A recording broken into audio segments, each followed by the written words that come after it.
Firstly, Peter, thanks for agreeing to this interview. Thank you for having me. I'm already having a lovely time. Would you explain your fascination with Australia and World War II? Nancy Wake, Kokoda, now Tobruk? I had my mum and dad both fought in the Second World War, and I was the youngest of 7 children. So in many ways, they were the age of my friends' grandparents. And so I grew up in a household where the Second World War was sort of all around me. And not that mum and dad would tell war stories. To my eternal regret, I never sat them down and said, tell me your own stuff and of what happened. But when I came across Nancy Wake, who the most decorated heroine of the Second World War, I met her at midday up at Port Macquarie. I was back at the airport at 2:30 to catch my flight, and I called my publishers and said, look, those other books, forget them. I'm not going to do them.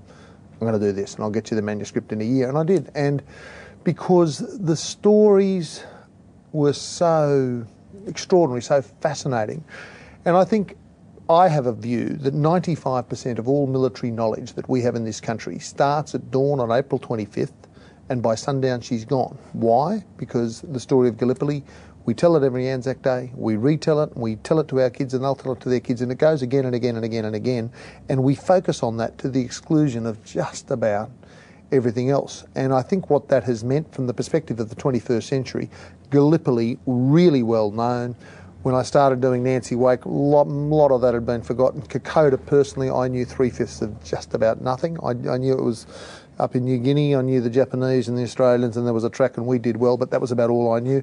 Tobruk, I couldn't have put my finger on it on a map. I knew it was North Africa.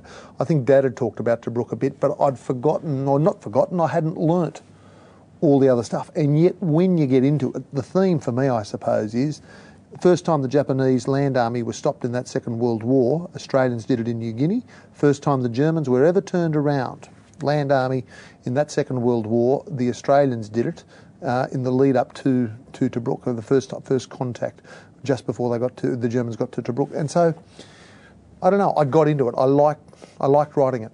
What do you see as the role of legends in the Australian psyche? It's an interesting question. I don't know what it is like. I mean, I've lived in other nations. I've lived in 3 other nations.